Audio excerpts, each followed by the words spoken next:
Eric, the classic mind-body problem has been, I guess, a lodestar for my life. You've defined it as how can a physical organism have beliefs, which is an interesting way to typify this very broad concept. Help me understand what you mean by that. So, when I think about belief, I think about two main things that are involved, right? One is that you have a stream of experience, and the other is that you're inclined to react to the world in certain kinds of outward ways, right? So belief captures a really important aspect of our minds in both of those two dimensions, the behavioral dimension and the experiential dimension.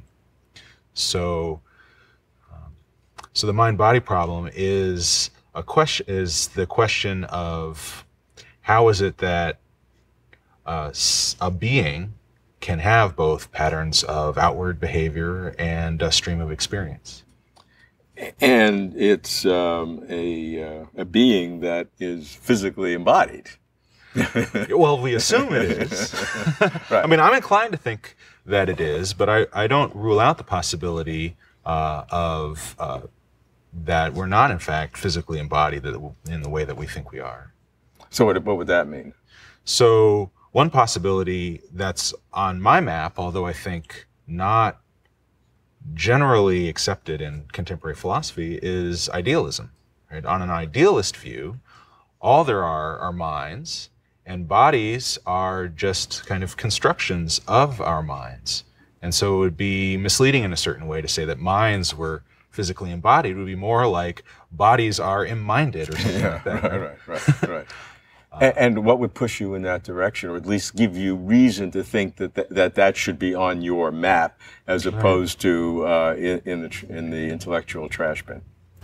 So I haven't seen really a good argument against it. Right. So we know for sure that we have minds. So how is it that we know that there also are physical bodies? What's the proof that there's anything more than minds? It's not entirely clear what that proof is. So in a famous episode in history, Samuel Johnson kicked a stone. Yeah, I refute thee thus. He says, thus I refute Berkeley. Berkeley thought that all there were minds and the ideas and all coordinated by God. And, you know, that proof is not going to, anyone who has any sympathy for idealism is not going to be convinced by Johnson's kicking the stone. Right?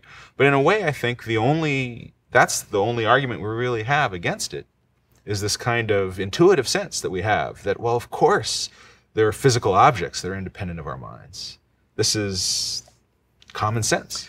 The prevailing view, if there is one in philosophy among philosophers, is exactly the opposite, that the construction of mind is an illusion, that it's the composition of different competing thought processes in the brain, maybe each one selected by a certain system, reticular activating, that focuses your attention, and then somehow these are bound together and you have this illusion of a unity, but in fact there are all these disparate parts, and indeed in some brain injuries those things can be separated. Right.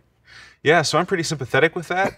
Kind of my first instinct is in that direction, and when I'm not kind of pausing and thinking about it, I find myself drawn in that direction. But I'm hesitant about it because I think that the kind of commonsensical refutation of idealism that you see in Johnson, and that is basically the only ground there really is for rejecting idealism, I think, the idea that we would rely on common sense to refute idealism is problematic, I think, for materialists, because I think materialism also ends up with some violations of common sense, right? So one view I've been defending recently is the idea that any answer to the mind-body problem is going to sharply violate common sense in some important respect. I like that. I think that's right. And what does that then say about the mind-body problem as a question, and what does it suggest about a solution? Well, I think there are basically three epistemic tools we have to address the mind-body problem. One is we can think about what our common sense intuitions are about it. Another is we can look at science. And the third is that we can think about issues like theoretical elegance and simplicity. And I think all of those tools are really fundamentally impoverished with respect to the mind-body problem, right? So common sense, as I was just saying, it seems like all of the solutions to the mind-body problem violate it in some important respect, right? So you can't just trust common sense, right? Science, I mean, I think that's basically Johnson's kick, right? You kick a stone, or you put someone in a brain scanner, or you measure a mountain, right? All of those scientific things don't seem to decide between, say, idealism, this view that there are only minds, and the idea that there's a physical world. The idealist is not going to be surprised, as Carnap says, you know, the idealist and a materialist both measure a mountain, they're going to come up with the same answer. Right? So science, I think, also does not decisively settle these questions. So that leaves you with something like theoretical elegance, but there's really a lot of beauty, I think, in lots of these different options. So Berkeley's idealism, the idea that they're just minds interacting with each other and with God, has a kind of beauty to it, right? But so also the materialist view has a kind of beauty to it. And so also, I think, do several other options. So I don't think that right now we have, or maybe ever will have, the tools to really settle with a lot of confidence on any answer. Some would say that if you follow along your arguments, you come to the conclusion that if every answer doesn't make sense, maybe there's something wrong with the question. Right. I think that's also possible. Right. But that's, again, but I still have the question. I can't get rid of it. Right. So there's, I mean, you could say, I think one option on the map, along with materialism and idealism and dualism, the idea that there's both minds and bodies and they're fundamentally distinct. Yeah. Right.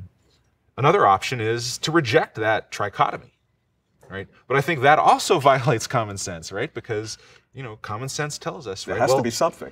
Either there's an immaterial soul, or there isn't, right? And if you say, well, that question doesn't make sense. Yeah, of course it makes sense. It seems like it does make sense, right? So, now maybe it doesn't, right? But I think that's another kind of position out there that has its advantages and disadvantages in terms of scientific credibility, in terms of intuitiveness or unintuitiveness, in terms of its theoretical elegance. I don't like it, though. It's still a real question for me. Yeah, I mean, I don't think you have to, I'm not a radical skeptic in the sense that I think we should just be completely indifferent among all the options, right? So if there's an option that has no epistemic virtues by any of these means, so let's say, here's a view. On your 18th birthday, for exactly 17 seconds, you have an immaterial soul, right? There's no common sense in there. It doesn't have any scientific merit. It doesn't have any merit by theoretical simplicity, right? So you can reject that one, I think. Right? So I think there are different views. You can appeal to all of these tools that we have to kind of say, well, this view has more credit by common sense, but less by this. So you don't have to be completely indifferent. Right? But I do think that it would be a mistake to feel a large confidence about any one of the options.